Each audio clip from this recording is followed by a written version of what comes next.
New Thinking Aloud is a non-profit endeavor. Your contributions to the New Thinking Aloud Foundation make a meaningful difference in our ability to produce new videos.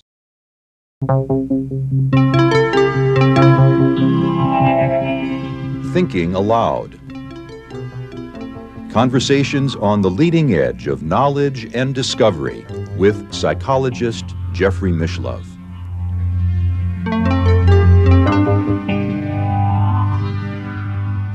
Hello and welcome. I'm Emmy Vadnais, co-host with Jeffrey Mishlove. Today we'll be exploring ancient magic rituals with my guest, Dr. Irving Finkel, who is Senior Assistant Keeper of Ancient Mesopotamian Script, Languages and Cultures at the British Museum. He is the curator in charge of cuneiform inscriptions on tablets of clay from ancient Mesopotamia, of which the Middle East Department has the largest collection of any modern museum.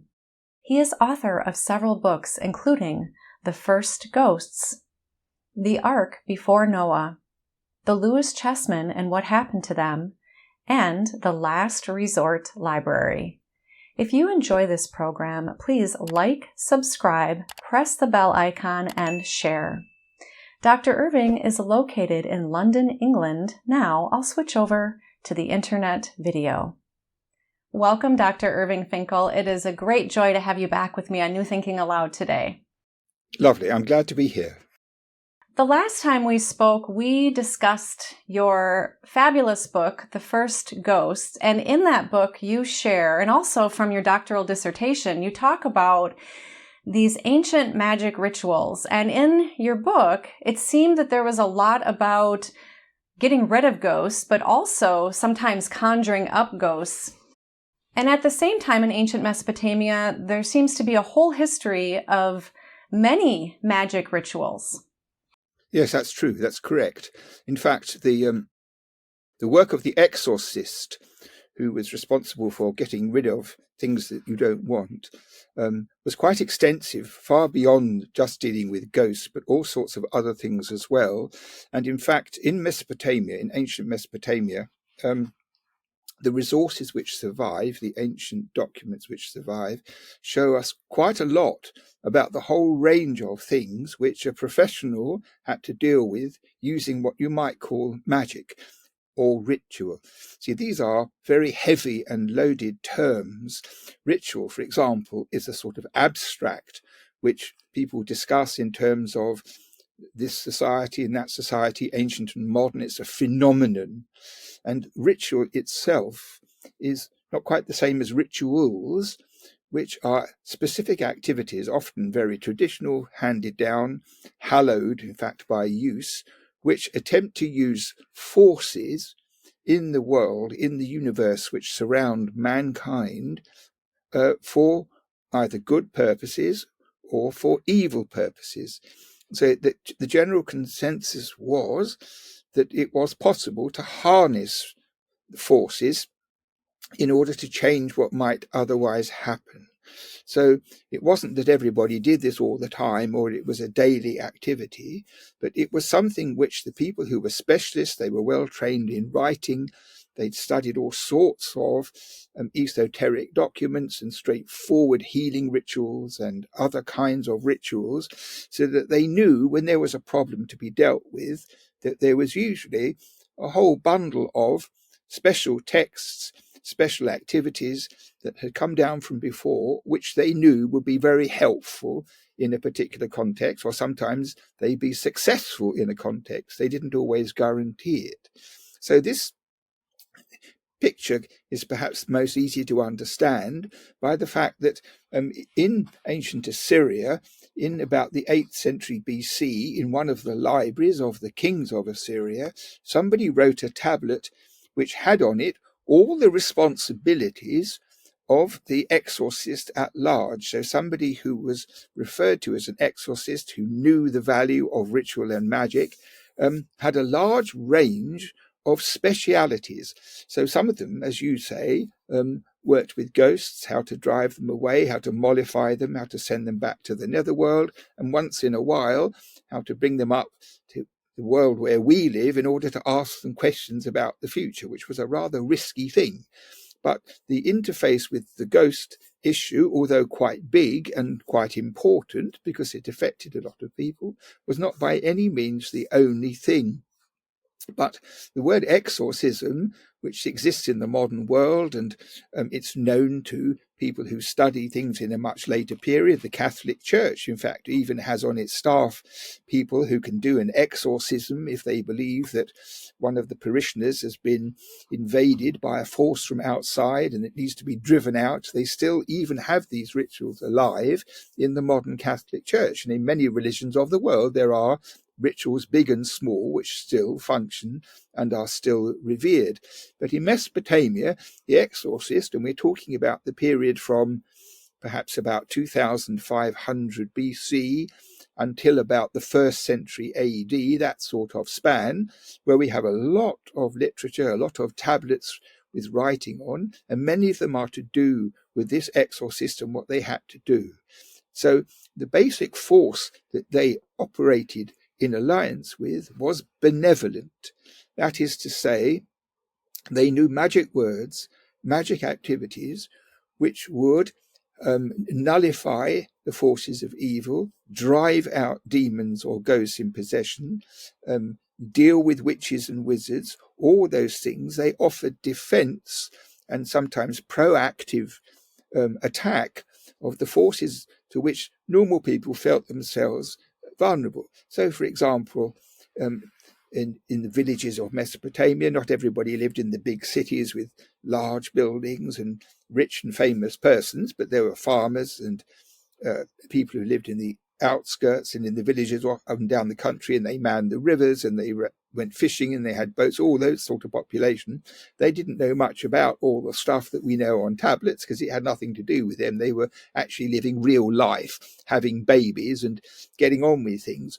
But in a village context, for example, in Mesopotamia, say in 1000 BC, there might be a small number of people and there might be one old lady in the village that everybody would know was somebody to be careful of, because some old ladies are very good at everything. They know how to get splinters out of things or things out of your eye, or if someone's having trouble with giving birth, they know how to deal with that. They're kind of a resource for traditional family healing things. There must have been lots of people like that. And some of them were not quite the same or quite so benevolent. They were kind of mean and nasty, and they whispered about people and they poked fingers at people. And it was widely believed that the malice of witches and wizards, for example, which might be loose in society, could really harm people. It could really affect them, it make them ill, make them suffer badly. And the explanation for it is, in a way, I think like this, because before you have modern medicine,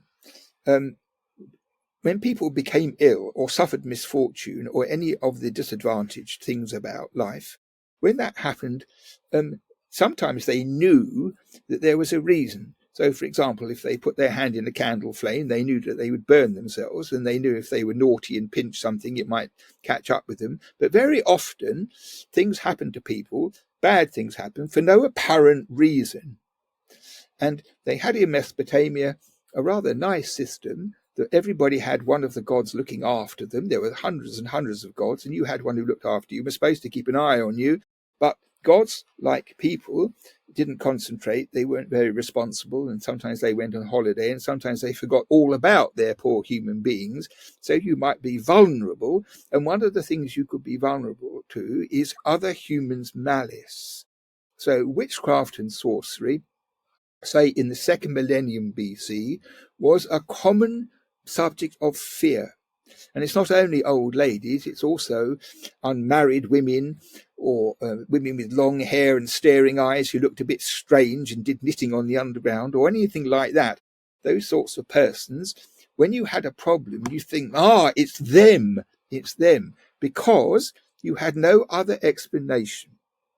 And there are two features that bear on this issue, because in the modern world, it always seems to a person when they hear that someone's got cancer and is going to die, it's the wrong person because they're a wonderful person and you don't want them to die, and it's not fair at all. And you could think of loads of other people who do much better off getting cancer and going to the next world immediately. And that's a sort of basic human idea. It's partly why me and partly what have I done, and none of these questions can be answered.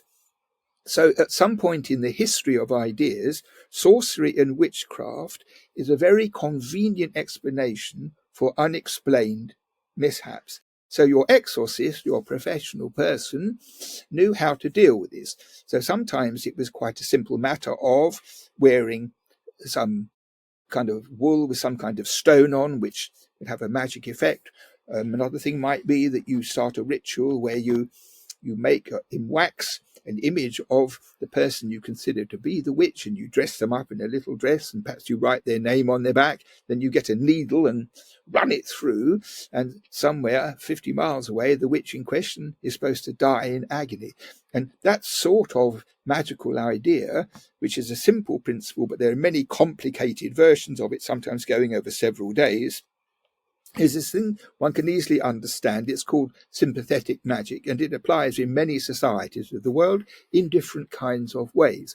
But in Mesopotamia, it was the best way to deal with witches and male sorcerers who weren't quite as feared as the women, but they were certainly around.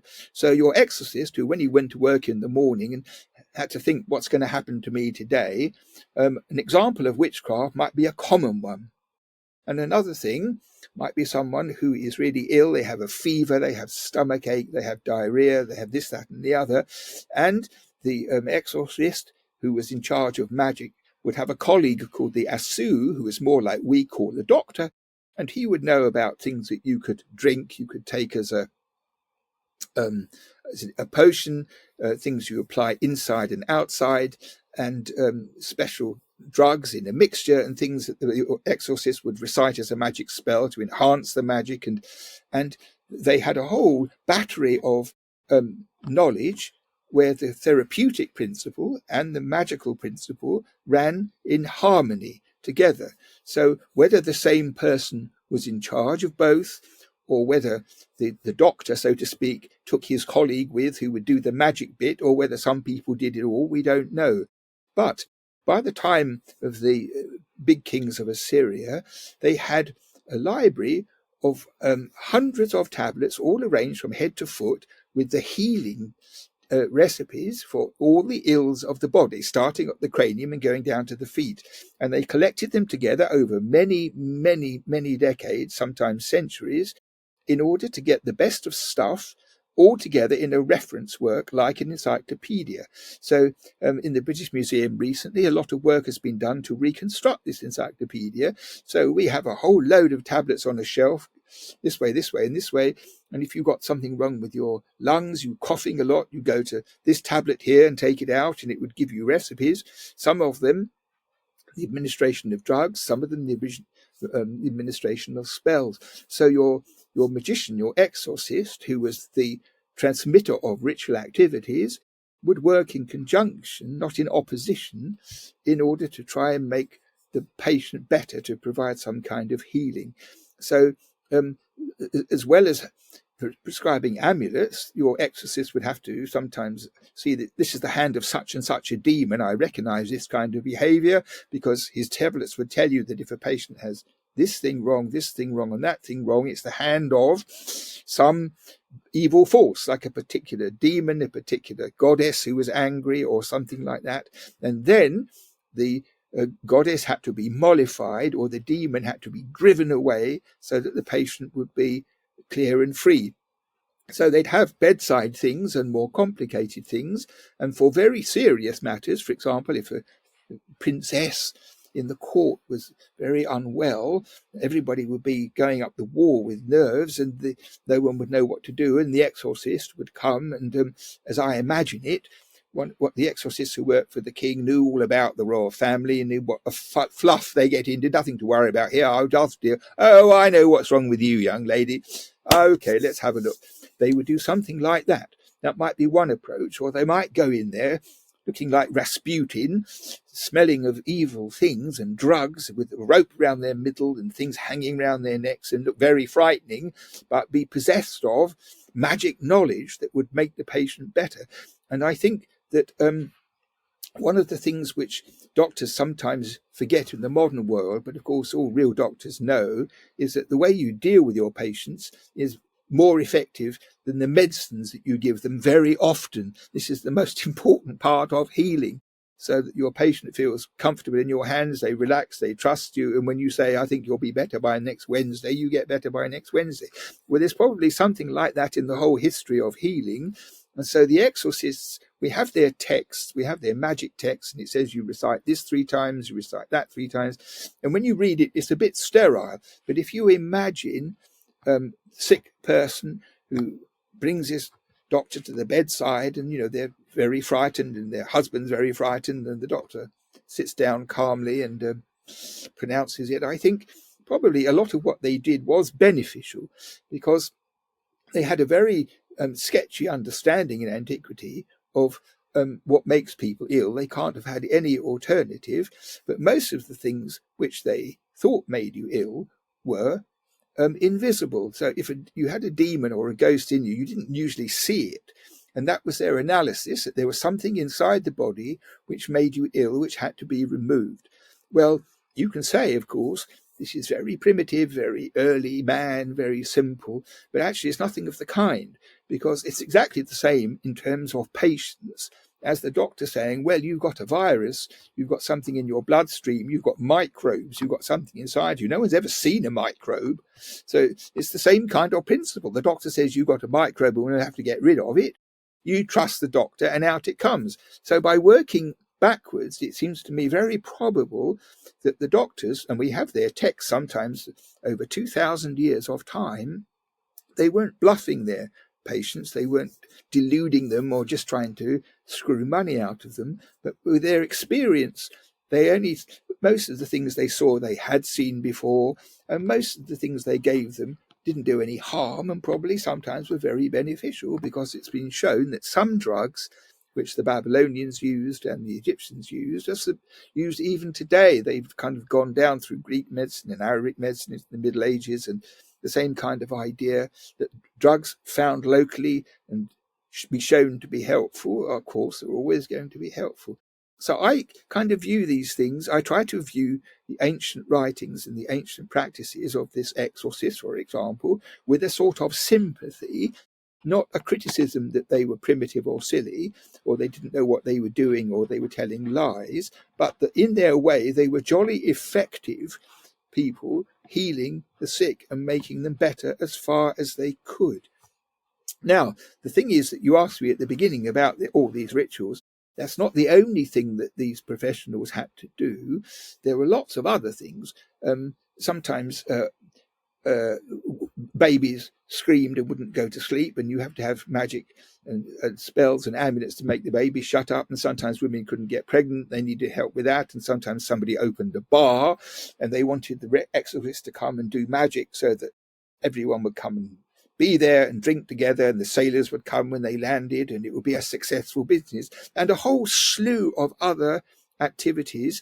But they are all the professional ones are against evil, against misfortune, or to promote goodness.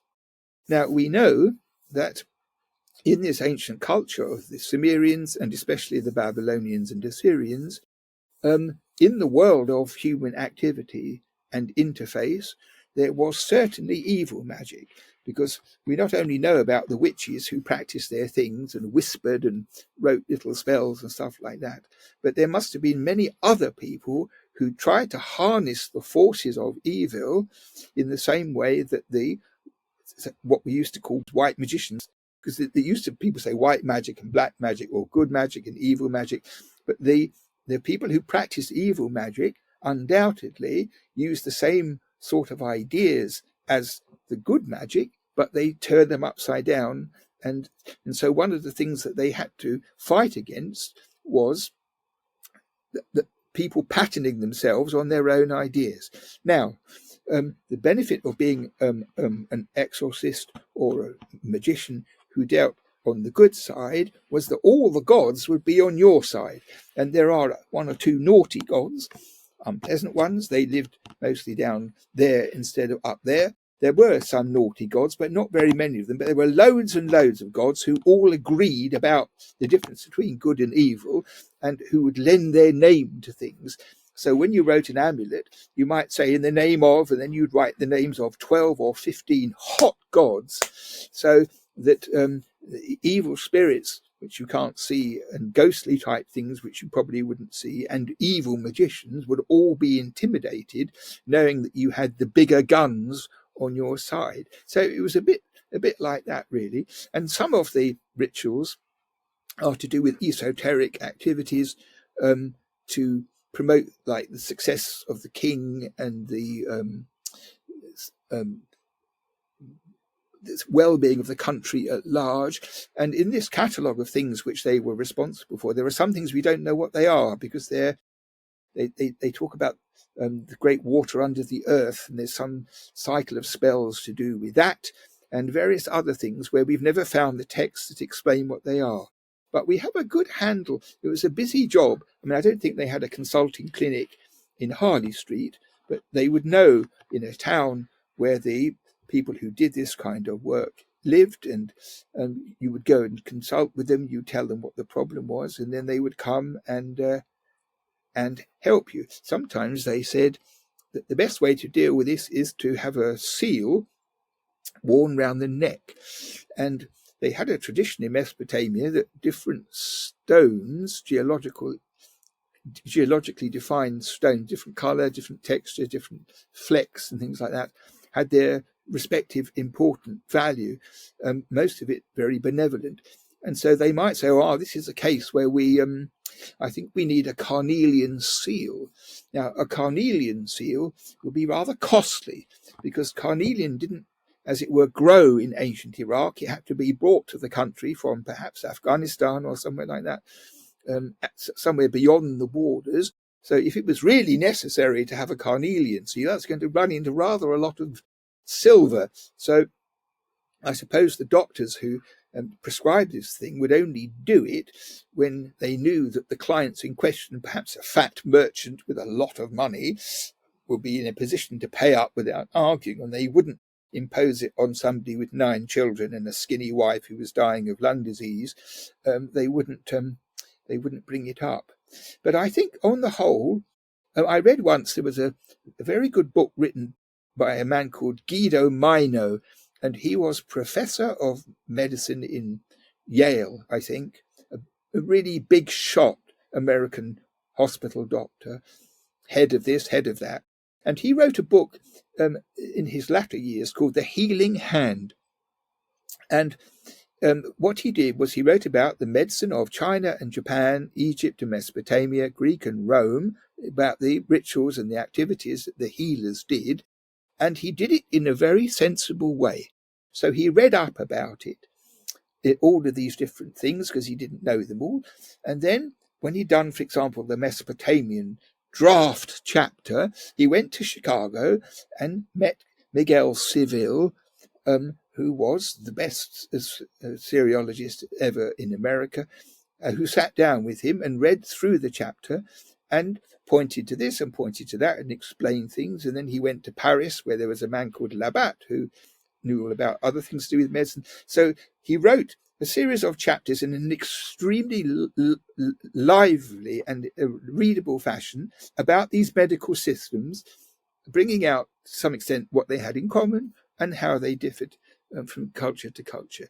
And the book is a marvelous introduction to this whole thing of medicine before the modern world. It's very sympathetic, and what's in it is reliable because of this consultation. It's a great pity more people don't write books like that, because very often professional writers who get a commission from a publisher have to write a book which is something like a textbook or a serious book for the public library about something where they don't know anything more than anybody else, and they read Wikipedia and then they look up a few things and then they retype things out of other people's books, and half the stuff which is produced like that is completely worthless, whereas this is a really inspiring and useful book, and anybody who's remotely interested in how things worked medically before the great progress of the Greeks and then what came afterwards is a very good introductory read. So in the BM, we have all these tablets from ancient Iraq. There are about 130,000 of them, and then about another 50,000 little bits, which we try to join on bit by bit.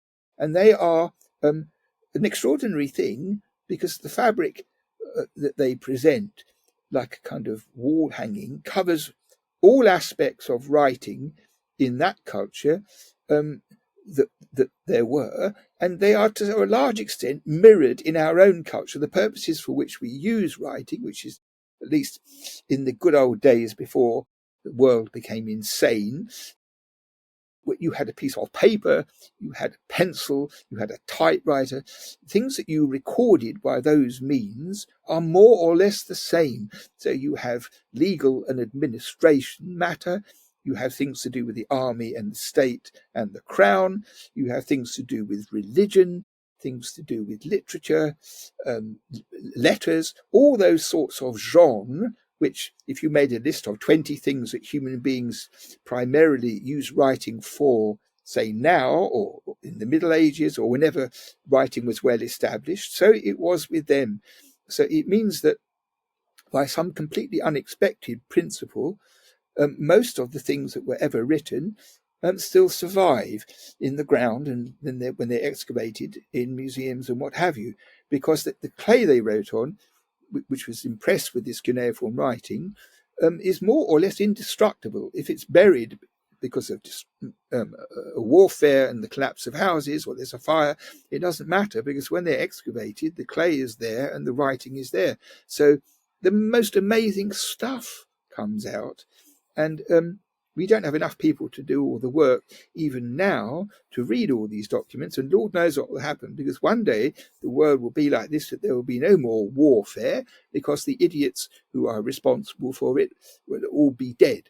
And then we won't have any more warfare, and we won't have any more struggles of that kind, and everybody will respect everybody else. And then what we will do, we would all go to Iraq and we'll dig up all these sites which are there, hundreds and hundreds of them, and find all the tablets, and then we can all sit around reading them and say, hey, look at this.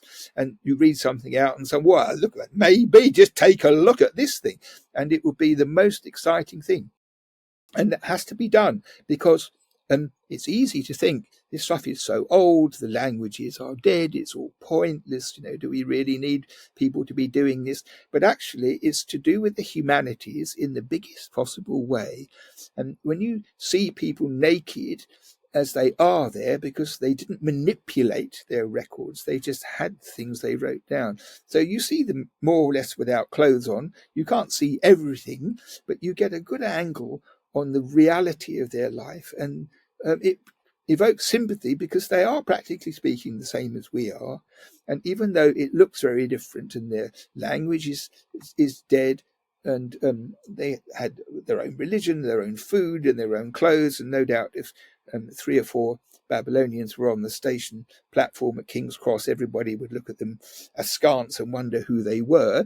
But if they fell into conversation with them, that would be a whole different matter, because all humans face the same great dilemmas, the great difficulties, and they have their own ways of dealing with them, but on the whole they are very similar and comparable.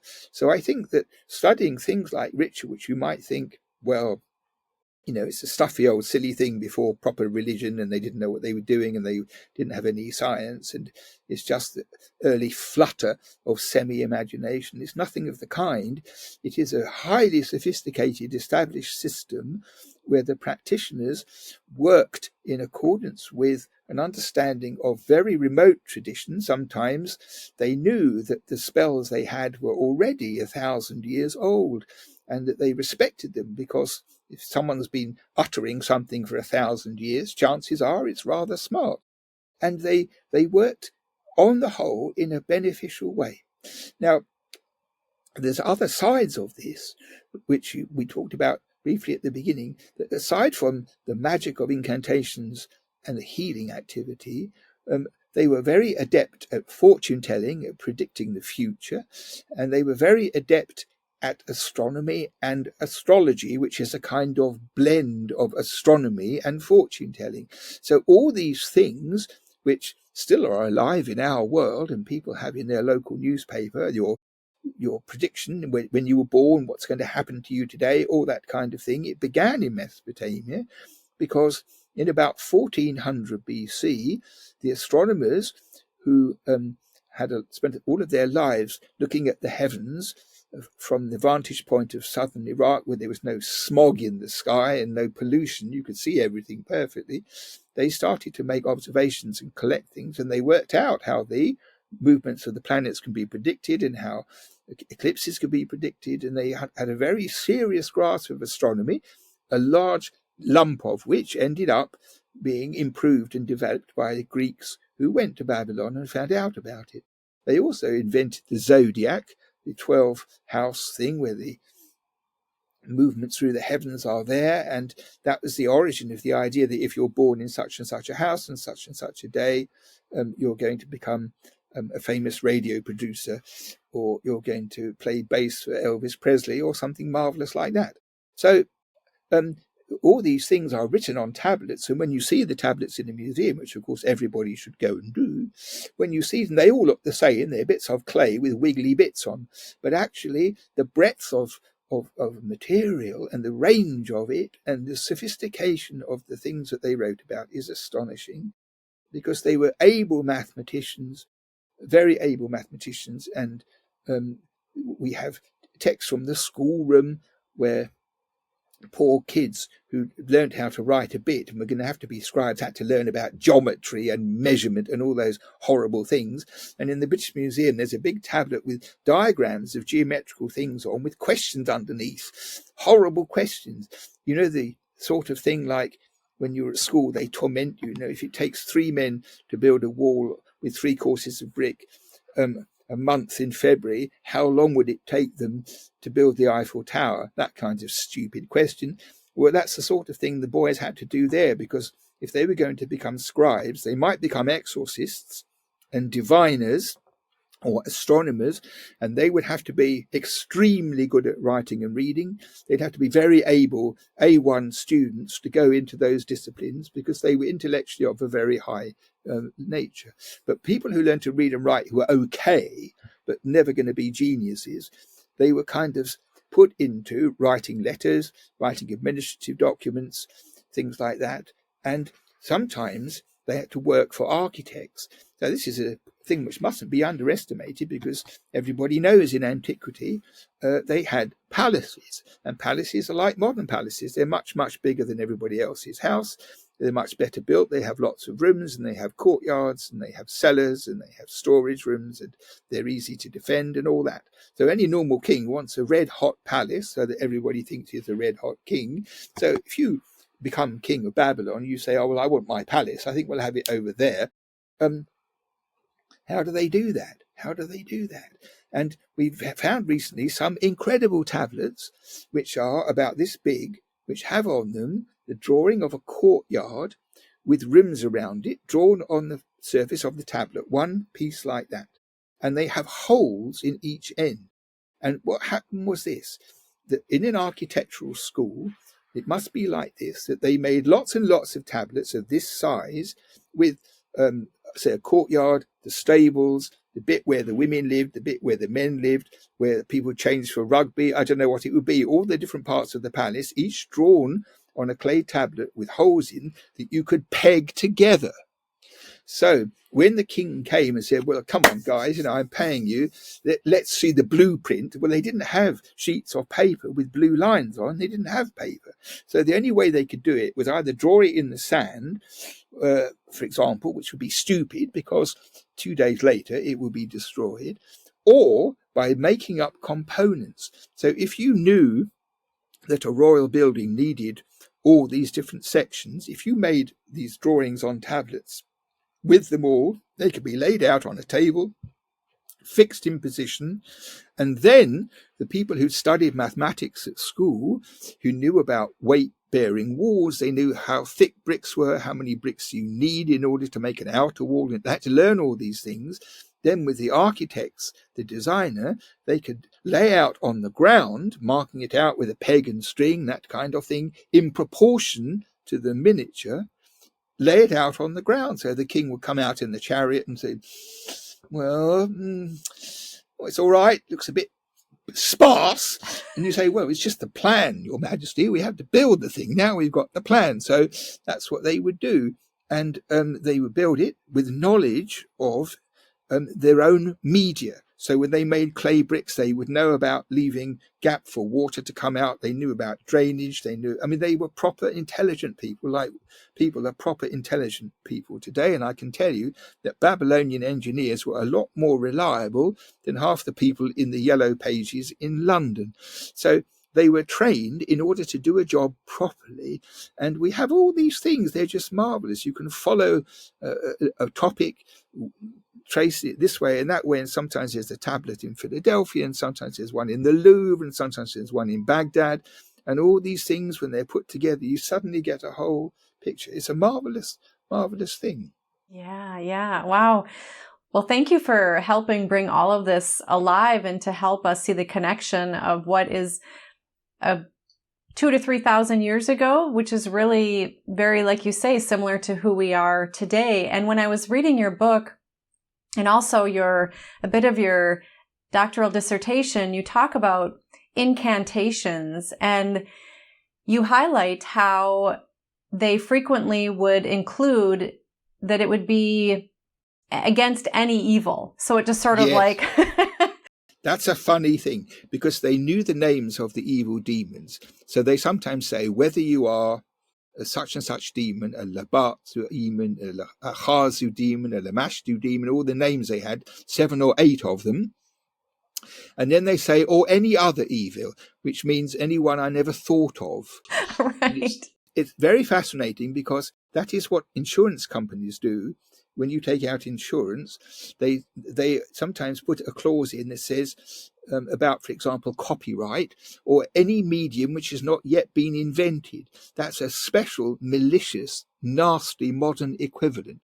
So they had this idea of any evil as the last one in the list, but they knew what any evil looked like, because there are some tablets with drawings on of demons in the clay, so that the exorcist would make a model of the evil and either smash it or burn it or bury it or whatever it was.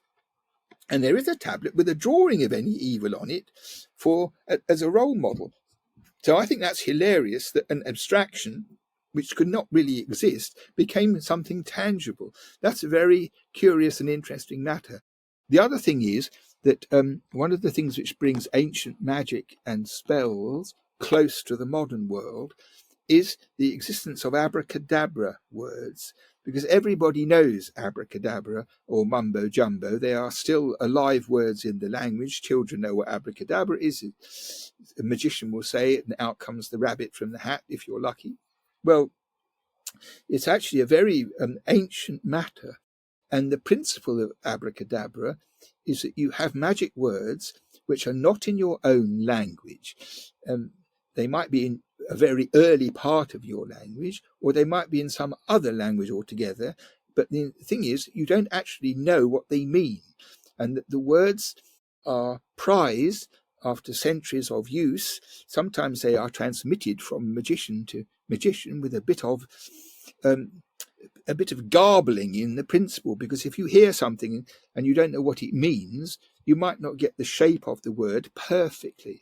And if you have generations of exorcists saying, oh, this is a good word for this is a good spell for this, and telling you in your ear, you can imagine over that time that the words gradually become unrecognizable. So even if they did understand them at the outset, 100 or 200 years later, or maybe 1,000 years later, they've become garbled to the point that people recite them because they know they are powerful and magic and will banish the horrid demon. But if anybody said, okay, what does it mean?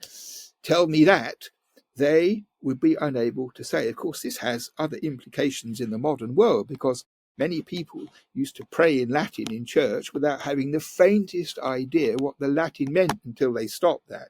I mean, I suppose they thought that the Almighty, if there is an Almighty who was listening, if he was listening, took it at face value as well-meaning, even if they didn't understand it. But that is a very fascinating thing. And abracadabra and mumbo-jumbo are part of that intellectual process. Yeah.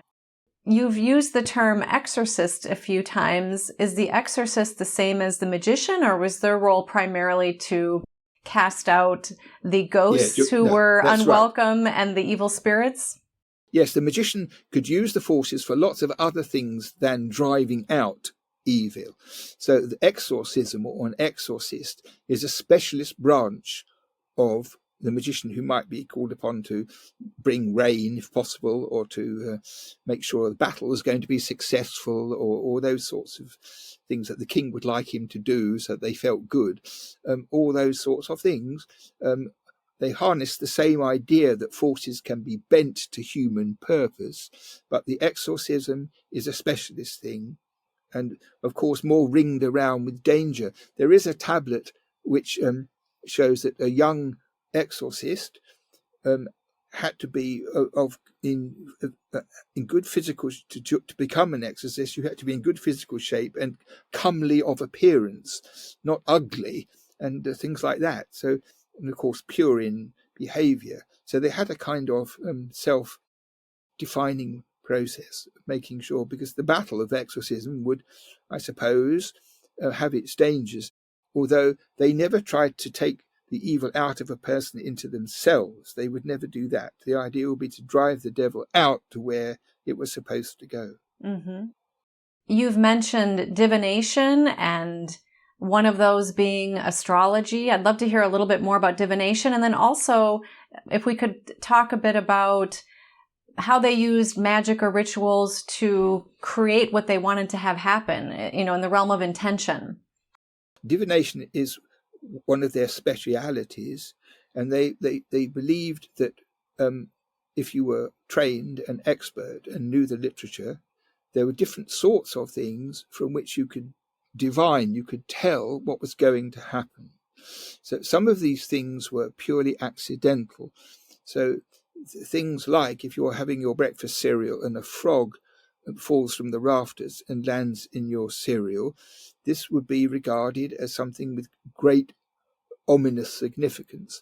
And your professional scribe would have a tablet called If Frogs Appear Unexpectedly, and you'd be able to look up theoretically what it meant, and if necessary, something will be done to dispel the potential evil of it. So there was a whole system. Of course, they didn't always do it. I suppose some people fished the frog out of the milk and chucked it into the yard and carried on eating their breakfast. But the point is, there's a milliard of chance events which could befall a human being, and they are all listed, as far as they could think of it, in one of these sorts of diagnostic texts, if these things happen by chance. And then there are related things like, for example, sometimes fetuses come to completion with some strange distortion about them or something wrong with them, and this is regarded as terribly, terribly ominous and dangerous. And all the possible things that could happen in that kind of abnormality are listed in 2 or 3 long tablets just to make sure. So, for example, if a sheep is born in the countryside with 2 heads, then somebody near to the king would need to know that this had happened, and probably they would send the thing in salt to be examined by the authorities, and then they would know that what a 2-headed sheep might mean, and they would take steps about it. I mean, you could imagine a diviner would say, well, 2-headed sheep, the kingdom is going to be divided between 2 rulers, and we've got to do something fast. And so that's thing. And there are other kinds of divination where you do things on purpose to get an answer. So one of those is you burn incense in a brazier, and the smoke, the way it curls up, the direction it goes in, is something that the expert knows what it means. Or you drop oil into water, those sorts of things, and the patterns are meaningful. But the most common thing, the biggest Mesopotamian thing about telling the future, is something rather strange, because they had a belief that the sun god was privy to what was going to happen. And I don't know whether he was privy one day at a time or 1 week at a time of what was going to happen, or whether he had the whole lot at his fingertips. But this was the understanding that the sun god knew. So they had a belief as follows, and nobody quite knows where it started, but it's the hallmark of the Mesopotamian diviner, this process, that you take a sheep from is usually for the king for most of its period. The later times it was a bit different, but traditionally it was for the king. From the king's herd of sheep, a fine sheep will be selected with no visible signs of disease or anything, and it would be turned on its back and opened up, and the liver taken out in one movement, and the liver will be held in the hands by the diviner, who would examine the main features of the liver, the small features of it, the shape of it, whether it had marks on it, spots on it, deformations on it, and all of the things that you might see on a liver, which were not on every liver, that's to say to some extent an abnormality or an idiosyncrasy, were regarded as a direct message from the sun god to the professional diviner who knew about these things. So if on the gallbladder there were 3 white pimples in a row, he would know what that meant when he looked it up, if he didn't remember, and there would be an omen that said if the gallbladder has 1 white pimple, it means this. If it has 2 white pimples, it means that, 3, and so forth. So it was a highly technical, complex system where the secret behind the whole of the divination world, liver omens and all the others, was that as far as possible, the professional would have a reference work which covered every possibility. So sometimes when they write down things that might happen, they are crazy. For example, you might have the sun appearing in the middle of a month, in the middle of the night, because if the sun appears if sun appears and suddenly in the middle of the night you have the sun, that's not very likely. But they wanted to cover anything in case it happened, because where would they be if there was something very, very rare? And the king says, "Where the diviners, man? look out the window. What the hell is this?" And well, that's not supposed to happen. So they had to have everything there. That's a very important principle.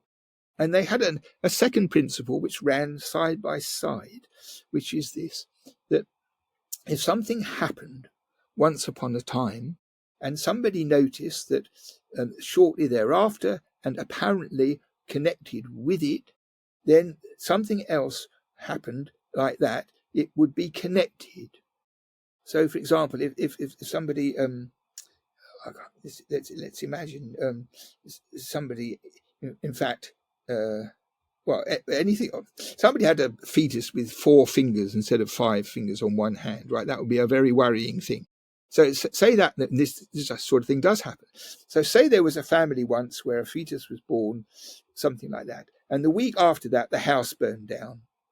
Because, the expression, misfortunes never come singly. Well, if that is ever true, it's always true. So let's imagine that some ominous thing happened and then the house burned down.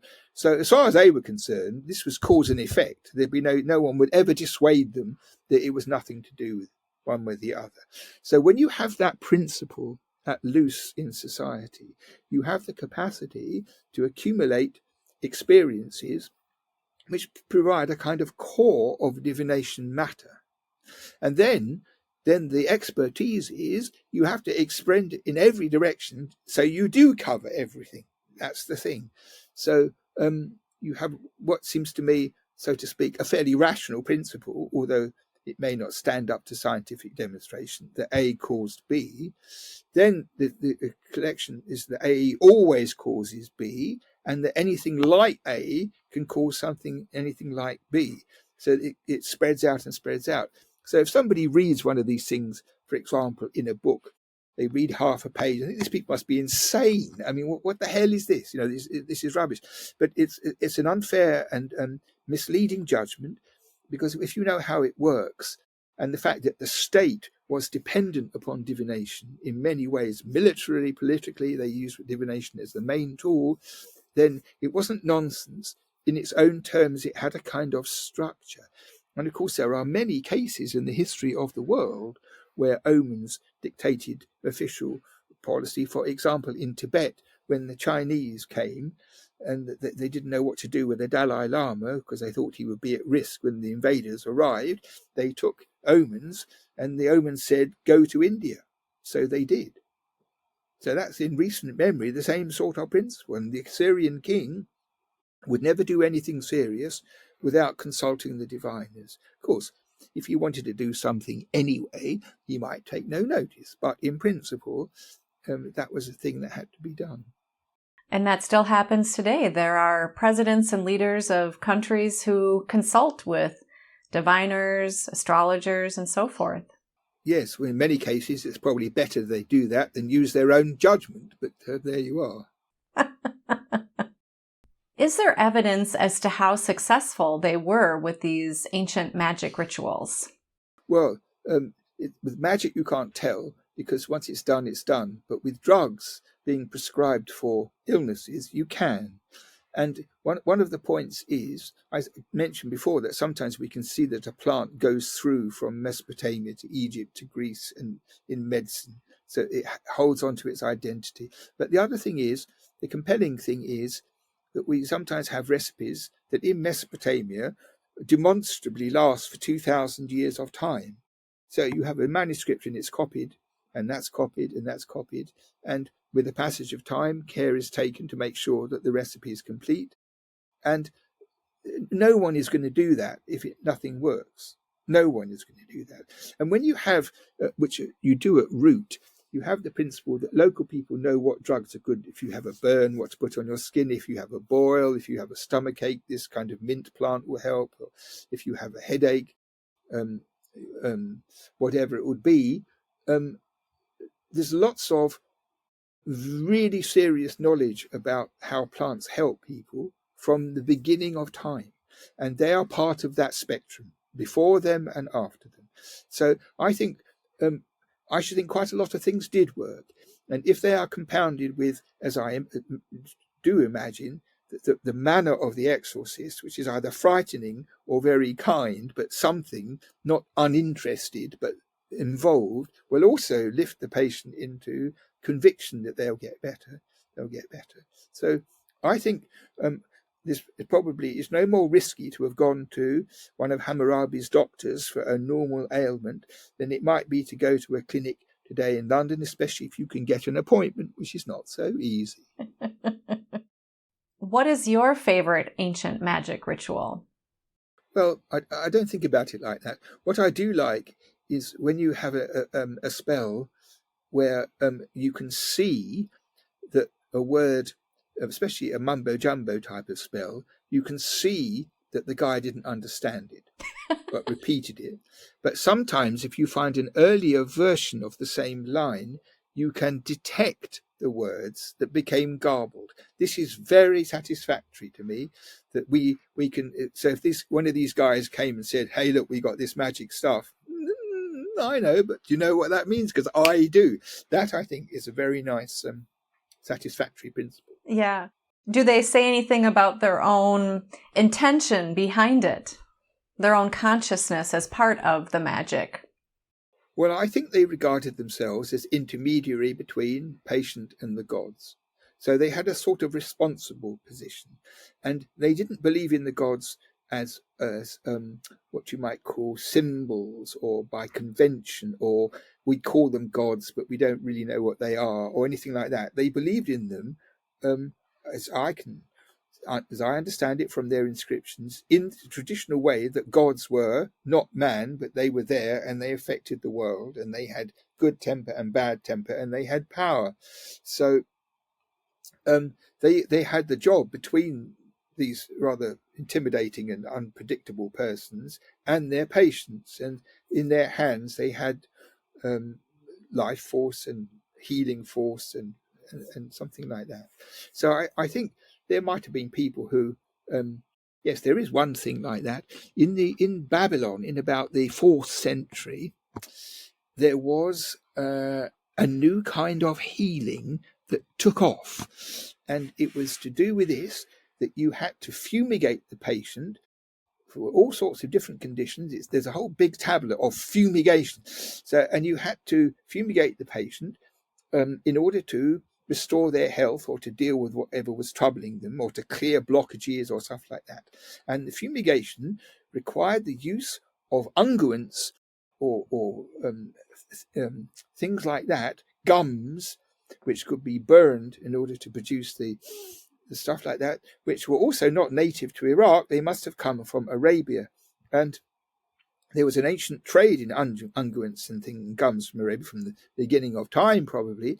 And caravans must have gone trading stuff from Mesopotamia to minerals and things like that and brought them back. And one of the things they imported was these unguents. And the doctors on the equivalent of Harley Street in Babylon, there's probably a street where all the doctors lived, and they were probably fat and rich and corrupt, some of them. But anyway, there was a time when everybody was prescribing these unguents, and it's like aromatherapy in the modern world. It's aromatherapy. And I think the point was that these unguents were jolly expensive, because we have some alabaster bottles which must have had these things in with a bung in the top so they didn't evaporate, with the price on the side. So clearly this was a jolly good way to make money. So you say, well, I can see this is a serious condition here. I think we have to prescribe fumigation. Now, I know just the thing you'll need, but of course we'll have to order it. We'll have to get some in. It comes from Arabia. It might take a few weeks, and it's going to be a little costly, but I think you'll find it's worthwhile. So, of course, all the matrons, yes, my neighbour had it, worked a treat. So and then they had this fumigation, and they used it in the most remarkable ways. One of the most remarkable is that they used it for a woman who was unable to conceive a child. And what they would do, they had a special chair with a hole in it and a vessel underneath. And this woman would have to sit in the chair, and she was covered with a cloth. And the stuff would be lit underneath, and it was supposed to go up through her body, all through the passages in the woman's body, which they understood, and come out the mouth. So if they could smell it coming out of her mouth, they knew there was no blockage. I love that. I think that is marvelous. I have a feeling that if one started a clinic on that principle, you become a multimillionaire in no time. Oh my gosh. What do I even say to that, Irving? That is hilarious. It is quite hilarious. There is one other funny thing which I always get into trouble for, but I believe it to be the case. You know Herodotus, who is the father of history, who wrote in Greek, and he went to Babylon and he described what it was there. At least he says he went to Babylon, and see people say he didn't go and he did go. I don't really care. But one of the things about him was he wrote a scandalous account of medicine in Babylonia. And he said that in Mesopotamia, when somebody's ill, they go and sit in the marketplace, and they wait there, and then somebody comes along who's had the same complaint, and they say, well, when I had this complaint, I did this, and look at me now. So that's their level of medicine. You wait for a victim who survived it. Well, when you look at the hundreds and hundreds of medical texts that we have over a 2,000-year period, which are orderly and, as I said, arranged in an encyclopedia, some of them very, very complicated things, I think this is what happened, that Herodotus, who was one of those journalists who was unbelievably irritating, always asking questions and writing them down with his confounded pencil and paper, probably went into the house of one of the most famous doctors in Babylon and said, well, tell me all about your medicine. Takes out his pencil, prepare, and the doctor says, well, we don't have any medicine here. We don't know anything about it. What happens when they just go to the market and they wait there. And if someone recognizes the sort of thing, they say, well, we know, well, I had it or my dad had it. And they tell him, and he wrote this all down like that, the system, and that's how it worked. And marvelous. Rules it off. Done that bit for his book. So he goes home and eventually it's published. But the minute he leaves, The doctor gets up from his desk, pops next door to another doctor, said, "You'll never believe what happened. This idiot came in asking me a stupid question, and I told him about the marketplace, and he believed it. He believed it." So I think that's what happened. We see that in a similar fashion in advertising today as well, with people who endorse certain products or services. Well, I know anybody who believes in advertisement is a fool. Sounds too reasonable. So did the woman conceive? Is there any evidence that method was effective? They don't say. Unfortunately, they don't say. So we just have to use our imaginations. But there was quite a lot of things to help women in dystocia when they couldn't deliver a baby, to get pregnant. They could sometimes tell whether a woman was going to have twins, they said. And they do something to guarantee milk supply and all that. And that side of medicine was undoubtedly in the hands of women, not in men. Because if you were a smart person, you would never let another man anywhere near your wife, let alone to examine her for signs of pregnancy. So it must have been done by women, midwives and things like that. I'm going to pour some water. Oh, yes. Please do. Good idea. Yes, and pour some water like they do for the ghosts, right? Yes, but that's through a hole in the floor, and I don't think, it's however hospitable they are here. Oh, I didn't know that.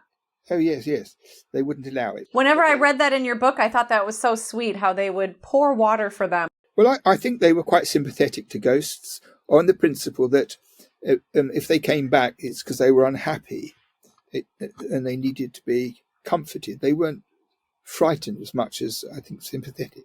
They certainly took really good care, it seemed, of their ghosts. Is there any correlation to some of what has been passed down through history of negative connotations with witchcraft that you see in ancient Mesopotamia? Like, do you see any influences of that? People were frightened of witches, for certain. They weren't a fanciful figure of speech. They were... there's a very long composition to deal with witches, many spells, many descriptions, a long process. They believed in witches, but we can see how important it was, because you know that this King Hammurabi, who was king of Babylon in the 18th century BC, he was one of the most famous early kings of Mesopotamia, and he had a law code which was written on a pillar of diorite about 8 feet tall, which is in the Louvre in Paris. And the whole surface of this pillar is carved with laws. There are 392 or something laws regulating behavior. And if you do this, this is the result. And out of all these laws, the second one is about a witch. The second law. And if you accuse somebody of witchcraft, they had a test in the river. You were dunked in the river, and if it turned out that your accusation was incorrect, you'd be put to death. And if it was correct, the witch would be put to death. So it's a pretty serious thing. And when they were codifying the laws, which were to do with inheritance and property and livestock and all manner of things in society to be sorted out, to be do as you would be done by, and to be fair to all parties, the second law is about witchcraft.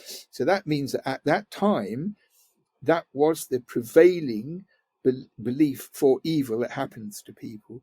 And I think that later on, the devils and ghosts as a source of illness, which we were talking about before, it replaced witches as the primary cause, I believe. Right, because it sounds like the exorcist was also the healer, and they assisted in benevolent ways, but the witches would assist in malevolent ways.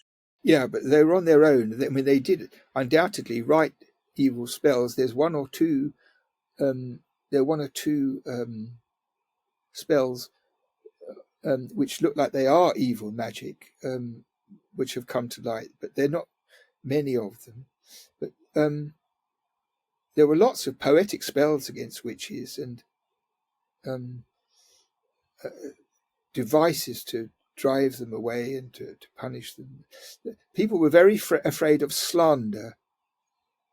There's a lot of spells in order to get rid of people whispering about you or talking about you, as if there was a common neurosis about it. It's very common. And that's the sort of thing that witches do when they get all that kind of thing. Right, because there are different branches of witches these days, and these days I've no idea. Yeah. I'm talking about witches who've been dead for 3 millennia. So right. They're not such a source of panic. But I know that they're very complex things today. It's quite a different matter. Yeah, and there are groups of witches who do consider themselves to be healers and very in harmony with nature, so a different kind of witch, perhaps, than the ancient one. Mm-hmm. Oh, yes, definitely. But in the museums, you see sometimes things like a sheep's heart with nails in it, and ribbons tied around it, upside down in a glass jar.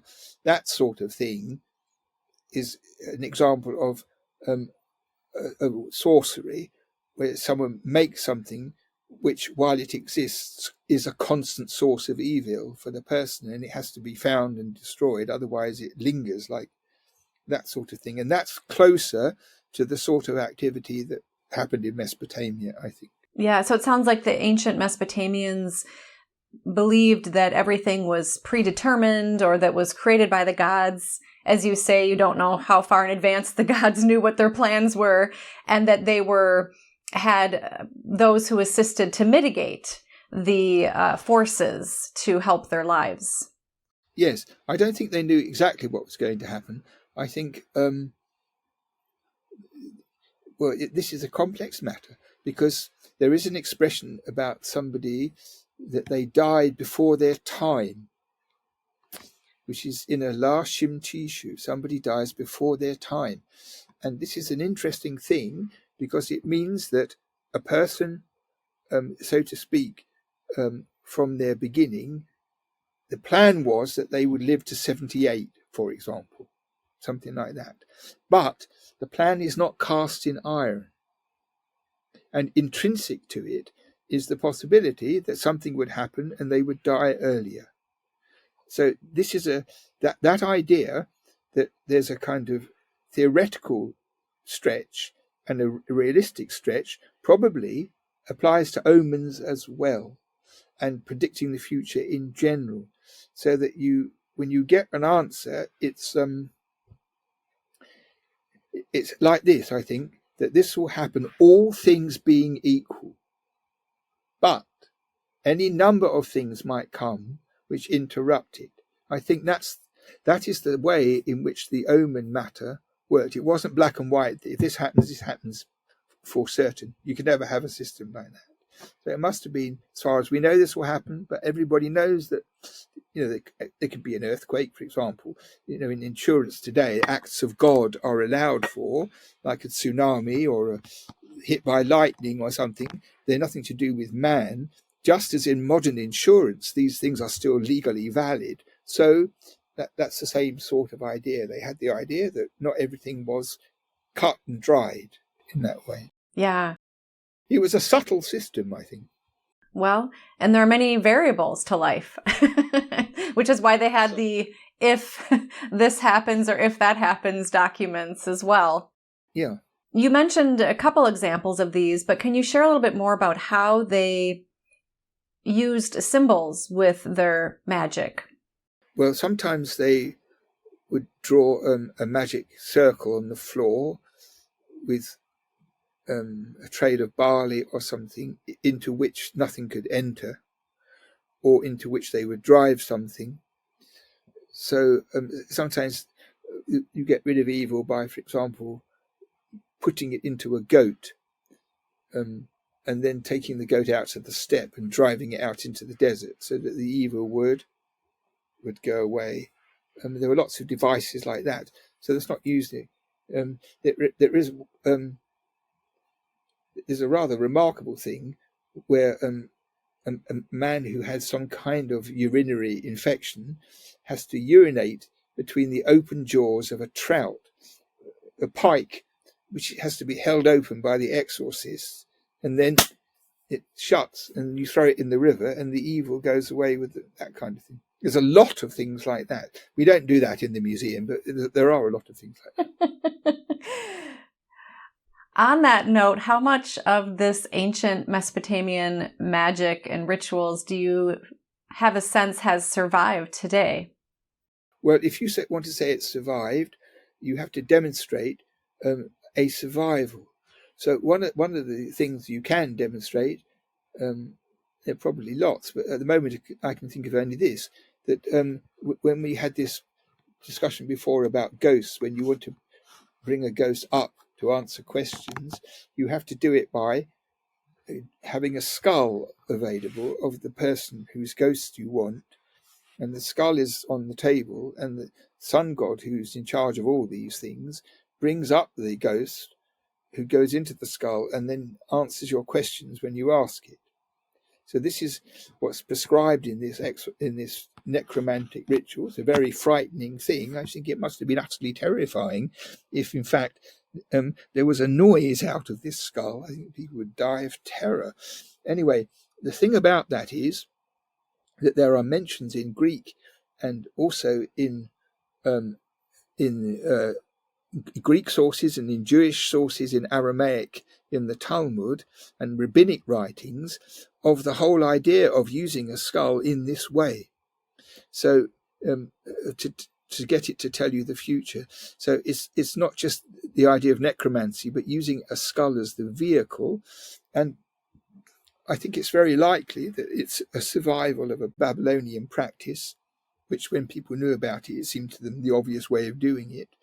And it lasted down into the Middle Ages, although it is rather fascinating that one of the texts to do with this is written by a French rabbi in about the 14th century AD, and he says that they say that if you do this magic, the ghost comes in and speaks to you, and he says the question is, did the thing really speak, or did he just imagine it? So by that time, the thinkers who are discussing these matters and looking at them askance have reached the stage, like a modern thinker, of asking, did they really hear the voice of this ghost, or did they just imagine it? Which is what a modern person, clinician, would say, is it not? If they about the same issue, that if you're hyped up and you expecting it and you've done all this stuff, and the slightest noise would be, electrifying. But the praxis of divination, which is always a bit under the radar, using a skull, went from Babylonia into the Middle East and into Greek practice, and who knows what people do in London. I wouldn't know. That's true. Right. Many of these things are kept behind closed doors, but more people are being brave to discuss them today. A long time ago, I had to give a lecture in the British Academy, and it was a very, very hot part of the summer, and so they closed all the curtains, so the light was rather poor. And I was up at the front of it with a desk, talking with pictures behind me, and I brought with me a skull because I wanted to read out about this necromantic ritual and talk about it at some length. So on the desk in front of me, I put this skull, and I gave the lecture, and a friend of mine called Dominique Collin, who used to work in my department, a wonderful person. She came late to this lecture with a little old lady she knew. They were very late, and they sat right at the back. And because the drapes were pulled, the room wasn't very light. And so this old lady was looking and looking and looking. And Dominique told me afterwards that when it was over, she said, well, it was very interesting, but who was that little bloke sitting next to him? And she'd thought that this cranium was a person.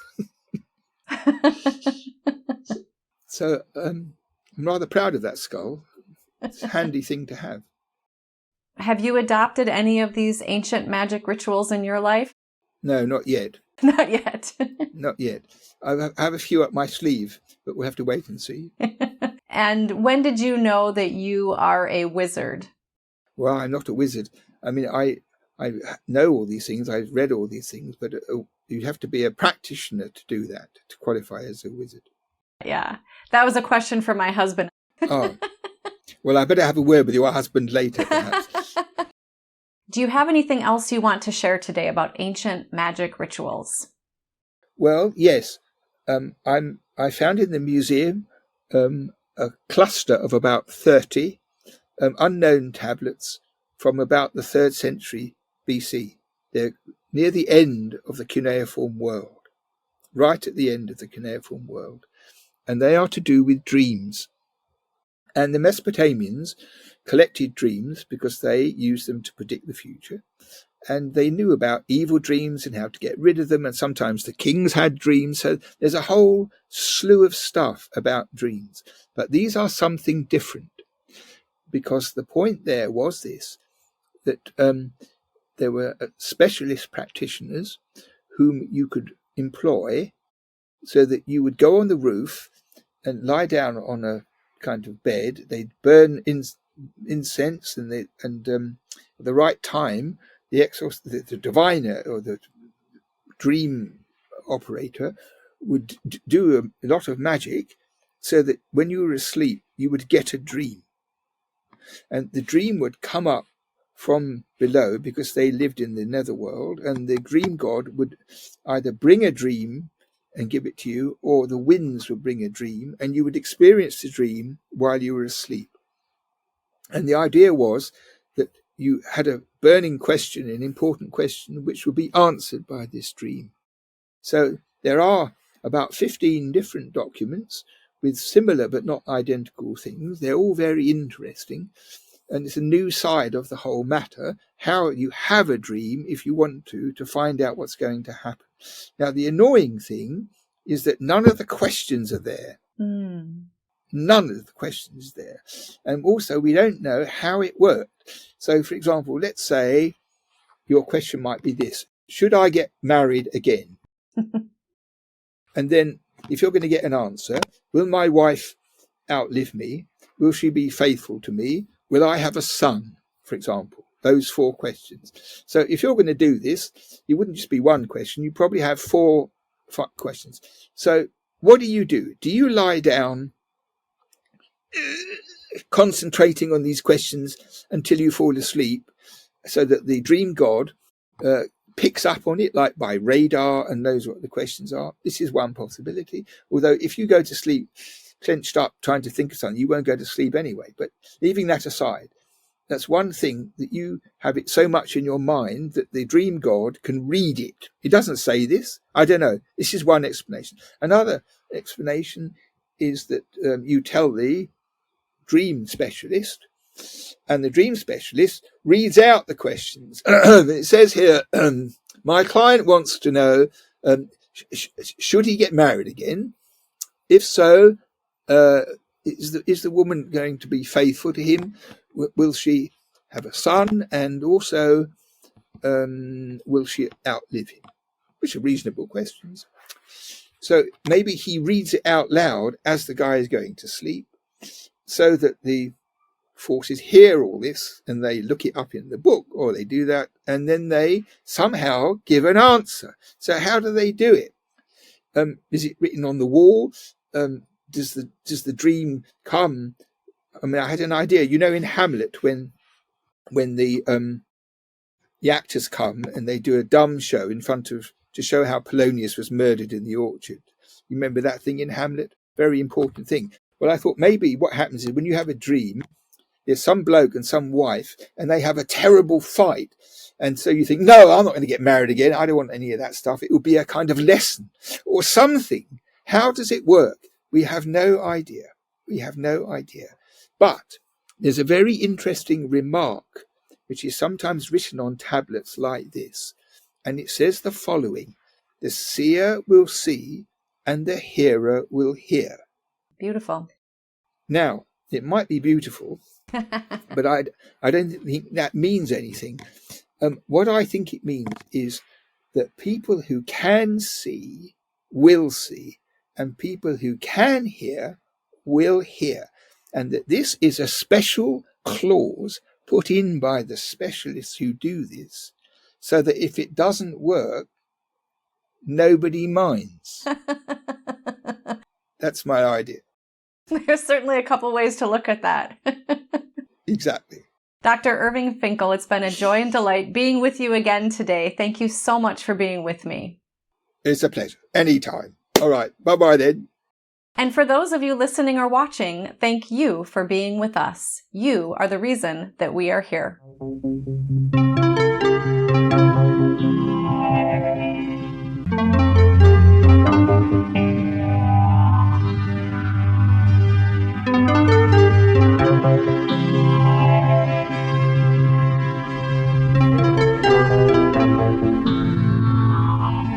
I imagine that by now many of you already realize that, in conjunction with White Crow Books, we've just launched the new Thinking Aloud Dialogues book imprint, and our first title is There Life After Death?